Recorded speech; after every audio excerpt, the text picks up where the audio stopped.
మన ప్రభువైన యేసుక్రీస్తు పరిశుద్ధ నామములో ఈ పాడ్కాస్ట్ ద్వారా వాక్యం వింటున్న ప్రతి వారికి నా హృదయపూర్వకమైనటువంటి వందనాలు. లోకంలో ప్రతి వారు ఒక పనిలో నిమగ్నమై ఉంటారు. ఏంటి ఆ పని అంటే వెతుకులాట. వారు ఉన్న స్థితి కంటే ఇంకా శ్రేష్టమైన, ఇంకా భాగ్యవంతమైన, ఇంకా సంతోషకరమైనటువంటి స్థానాన్ని చేరాలని, స్థాయికి చేర్చబడాలని వెతుకుతూ ఉంటారు. మంచి ఉద్యోగం కొరకు, మంచి ప్రమోషన్ కొరకు, మంచి చదువు కొరకు, మంచి వ్యాపారం కొరకు, మంచి లాభాల కొరకు, మంచి గృహము కొరకు, మంచి భార్య కొరకు, మంచి భర్త కొరకు, ఇలా రకరకాలుగా వెతుకుతూ ఉంటారు. అయితే నేటి వాక్యం మనకు సెలవిస్తుంది, మనం అన్నిటికంటే ముఖ్యంగా మనం వెతకాల్సింది క్రీస్తుని. ఎందుకంటే కీర్తనల గ్రంథం 53వ కీర్తన 2వ చరణంలో మనం చూస్తే, వివేకము కలిగి దేవుని వెతుకువారు కలరేమో అని దేవుడు ఆకాశం నుండి చూచి నరులను పరిశీలించాను. అంటే వెతకడం అనేది అందరికీ తెలుసు, కావలసిన వాటిని వెతుకుతూ ఉంటారు. కానీ వివేకవంతముగా వెతుకులాట అనేది అందరికీ ఉండదు. అటువంటి వారి కొరకు ఆయన ఎదురు చూస్తున్నాడు.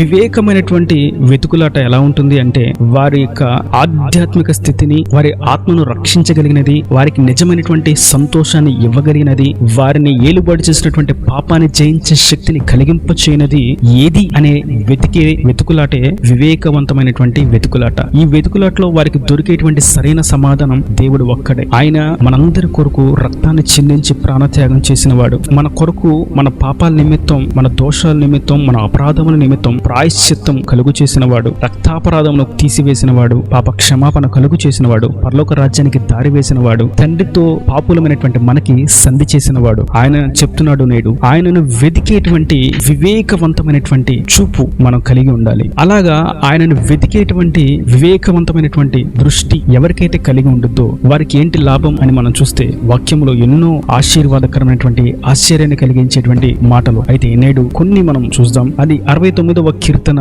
32వ చరణం మనం చూసినట్లయితే, బాధపడు వారు దాన్ని చూసి సంతోషించెదరు, దేవుని వెతుకు వారులారా మీ ప్రాణము తెప్పరిల్లును గాక. ఎన్ని ఇబ్బందులు, బాధలు, ఎన్ని ఇరుకులు, ఇక్కట్లు, ఎన్ని వ్యతిరేకమైనటువంటి, ప్రతికూలమైనటువంటి పరిస్థితులు మన చుట్టూ ఉన్నా ఆయనను మాత్రమే వెతుకుతూ, ఆయన చెప్పిందే చేస్తూ, ఆయన ప్రేమించమన్నాడు ప్రేమిస్తూ, ఆయన పరిశుద్ధంగా జీవితాన్ని, శరీరాన్ని కాచుకోమన్నాడు కాపాడుకుంటూ, పరిశుద్ధత కొరకు వెతుకులాడుతూ, పరిశుద్ధతను కలిగి జీవిస్తూ, పరిశుద్ధాత్మను పొందుకొని పాపాన్ని జయిస్తూ, వాక్యం మీద క్రీస్తు కొరకు కట్టబడుతూ, పరలోక రాజ్యానికి వారసులైనటువంటి మార్గమును నడుస్తూ, బాధల్లో ఆయనను వెతుకుతూ, ఇదే సత్క్రియలు చేస్తూ, ఇదే పరిశుద్ధమైన జీవితాన్ని జీవిస్తూ ఉన్న వారికి ప్రభు సెలవిస్తున్నారు, మీరు బాధల్లో, ఇబ్బందుల్లో, ఇక్కట్లలో, కన్నీరును మారని వేదనలో మీరు ఉన్నారా? మీరు బాధపరచబడుతున్నప్పటికీ మీకు సంతోషం ఉంది. ఎందుకంటే మీరు నన్ను వెతుకుతున్నారు కనుక మీ ప్రాణము తెప్పరిల్లుతుంది. ప్రాణము తెప్పరిల్లడం అనగా బాగా ఎండకి అలసిపోయి, సొమ్మసిల్లిపోయి ఉన్న వారికి దాహార్తి వస్తుంది. ఆ సమయంలో వారికి చల్లటి నీళ్లను ఇస్తే వారి ప్రాణము తెప్పరిల్లుతుంది. ఒకవేళ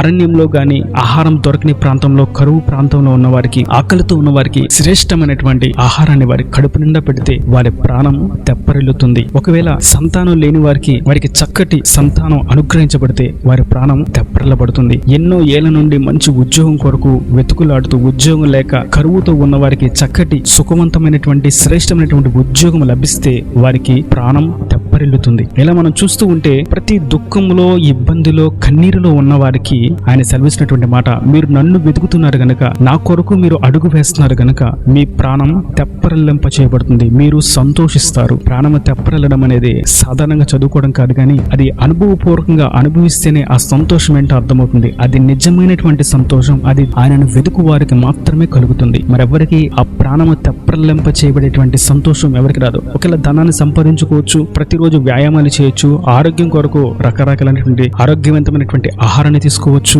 లేదంటే అనేకమైనటువంటి అనాథ శరణాలయాలను పోషిస్తూ ఉండొచ్చు, దిక్కులేని వారికి, విధవరాలకి సత్క్రియలు చేస్తూ ఉండొచ్చు, అనేకులకు వ్యాపారాన్ని, ఉద్యోగాన్ని కల్పిస్తూ ఉన్నత స్థాయిని అధిరోహించి ఉండొచ్చు. కానీ ప్రాణము తెప్పరిల్లింప చేయబడేది ఎవరికి అంటే, యెహోవాను వెతుకు వారికి మాత్రమే. ఆయనను మాత్రమే వెతకాలి. అన్ని స్థితిగతుల్లో కూడా ఆయనను మాత్రమే వెతకాలి. అప్పుడే ప్రాణము తెప్పరిల్లింప చేయబడుతుంది. మరియు 70వ కీర్తన 4వ వచనంలో మనం చూస్తే, నిన్ను వెతుకు వారందరూ నిన్ను గూర్చి ఉత్సహించి సంతోషించుదురుగాక. ఆయనను వెతికే వారందరూ సామాన్యమైనటువంటి సంతోషం కాదు, కానీ ఉత్సహించి సంతోషం. ఈ ఉత్సహించి సంతోషం అనగా మనం ఒక విషయాన్ని గమనించాలి. వివాహం అనేది ముందే మాట్లాడుకుంటారు, అబ్బాయి అమ్మాయి వీరు వివాహం చేయాలని. వారు సంతోషకరమైనటువంటి విషయమే, వారు సంతోషిస్తారు, ఆ రోజు విందు చేసుకుంటారు, ఆ రోజు సంతోషం కలిగి ఉంటారు. కానీ ఉత్సహించి సంతోషం అనేది వివాహ దినమునందు జరిగిస్తారు. ఆ దినమున ఉత్సహించి సంతోషిస్తారు. అదేంటండి, అబ్బాయి అమ్మాయి ముందే ముందే చూసుకున్నారు, ముందే పెళ్లి సంబంధం మాట్లాడుకున్నారు, ఆ రోజే వివాహం చేయాలనేటువంటి ఒక తీర్మానానికి వచ్చాము, ఆ రోజు సంతోషంగానే ఉన్నాము కదా అని అంటే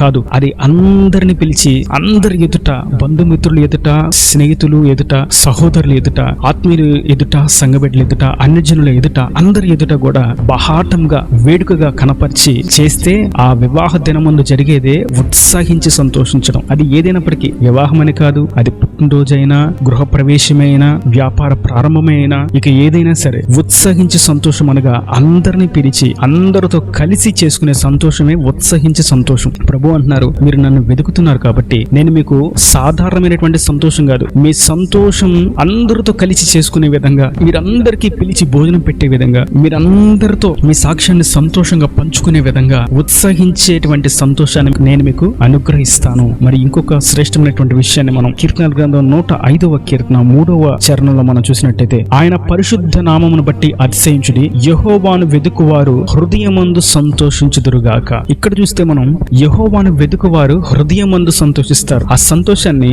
ఎవరు కూడా దొంగిలించలేరు. ఒకవేళ శరీర సంబంధంగా మేము మంచి శ్రేష్టమైనటువంటి ల్యాప్టాప్ కొనుక్కున్నాం అంటే అది పైకి సంతోషం, లేదా మంచి మొబైల్ కొనుక్కున్నాం అంటే పైకి సంతోషం, లేదా మంచి బండి కొనుక్కున్నాం, వాహనాన్ని కొనుక్కున్నాం, కారు కొనుక్కున్నాం, ఇల్లు కొనుక్కున్నాం అంటే ఇదంతా పైకి కనిపించేటువంటి సంతోషం. ఏదైనా వస్తువు పరంగా మన కనులకు రమ్యంగా కనిపించేది మనకు దక్కినప్పుడు అది శరీర సంబంధంగా బాహ్యంగా ఉండేటువంటి సంతోషం. కానీ వాక్యం సెలవిస్తుంది, ఆయనను వెతికితే మీకు శరీర సంబంధమైనటువంటి బాహ్యంగా క్షణభంగురమైనటువంటి సంతోషాన్ని కాదు నేను ఇచ్చేది, అంతకు మించి మీ హృదయంలో సంతోషం కలిగినట్లుగా చేస్తాను. ఇప్పుడు హృదయంలో సంతోషం ఉంటే, ఉదాహరణకి మీరు అందమైనటువంటి బాగా విలువైనటువంటి ఒక బండిని కొనుక్కున్నారు, లేదా ఒక మొబైల్ ని కొనుక్కున్నారు, సంతోషంగా ఉన్నారు, చాలా సంతోషంగా ఉన్నారు. అది ఒకవేళ పాడైపోతే, అది ఒకవేళ దొంగిలించబడితే, అది ఒకవేళ పగిలిపోతే ఆ సంతోషం ఏమవుద్దంటే వెంటనే పోయిద్ది. ఆ సంతోషం అంతా కూడా దుఃఖానికి మార్చబడుతుంది. కానీ వాక్యం ఏం సెలవిస్తుందంటే మనకి, మీ హృదయంలో నుండి సంతోషాన్ని నేను ఉద్భవింపచేస్తాను. అందుకే యోహాను సువార్తలో ప్రభు అంటారు, నేను మీకు సంతోషాన్ని ఇస్తాను, మీ సంతోషాన్ని ఎవడూ మీ యొద్ద నుండి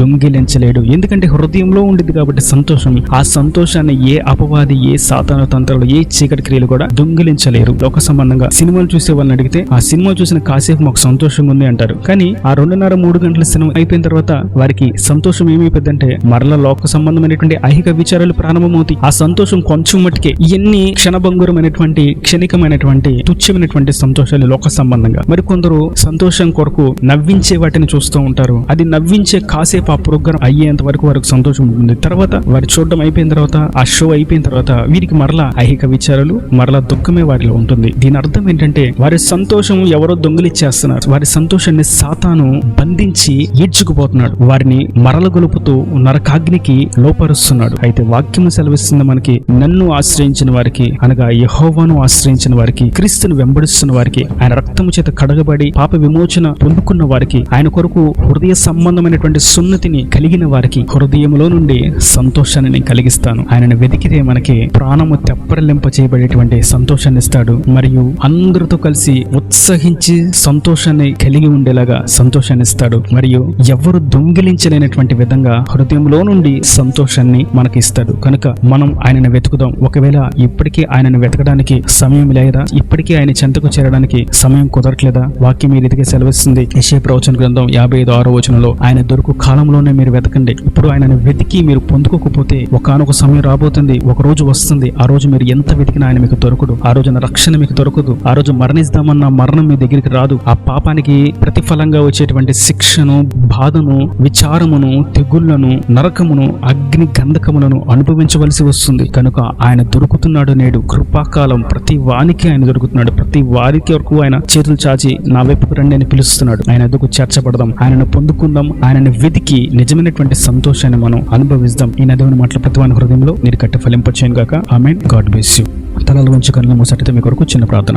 ప్రేమ స్వర్గీకరణ కటాక్షంగా తండ్రి, నా ప్రభు వాక్యాన్ని ప్రతి ఒక్కటి జ్ఞాపకం చేసుకుని అలాగే దీవించండి. నువ్వు వెతుకుతూ నీ కొరకు కనిపెట్టుకున్న వారికి నువ్వు ఎటువంటి సంతోషాన్ని ఇస్తావో మాకు తెలియజేసావు తండ్రి. ప్రాణం తప్పరిల్లినట్లుగా అనేకులతో అందరితో కలిసి సంతోషించి ఉత్సహించే విధంగా మరియు హృదయంలో నుండి సంతోషాన్ని, ఆనందాన్ని కలిగిస్తానని మీరు సెలవిచ్చారు. నీవు దొరికేటువంటి ఈ కాలంలోనూ ఈ సమయంలోనే వెతకాలని అయ్యా మీరు సెలవిచ్చారు. ఇంకా నువ్వు తండ్రి వాక్యాన్ని ప్రతి ఒక్కటి మీరు అట్టి విధంగా ఆశీర్వదించండి. నీ మీదే మనసు, ధ్యాస, కాంక్ష ఉంచి నేను వెతుకుతూ ముందుకు సాగునట్లుగా ఏమాత్రం పాపాలకు భూయిష్టమైనటువంటి ఇలాంటి తుచ్చమైనటువంటి క్రియలకు శరీరాన్ని, హృదయంలో, మనసుని మాత్రం అప్పగింపక వారిని మార్గంలో తిన్నగా ముందుకు సాగునట్లుగా మీరు వారిని జీవింపచేసి ప్రతి అవసరం అక్కరను తీర్చి సమృద్ధిని దయచేసి అక్కడ రాజ్యానికి వారసులుగా చేయమని, రక్షణ లేని వారికి రక్షణ అనుగ్రహించండి, పరిశుద్ధాత్మ లేని వారికి పరిశుద్ధాత్మను దయచేసి ఆధ్యాత్మిక వృద్ధిని కలుగు చేయమని యేసు పరిశుద్ధ నామమున ప్రార్థించి వేడుకుంటున్నాను తండ్రి. ఆమేన్. ఆమేన్.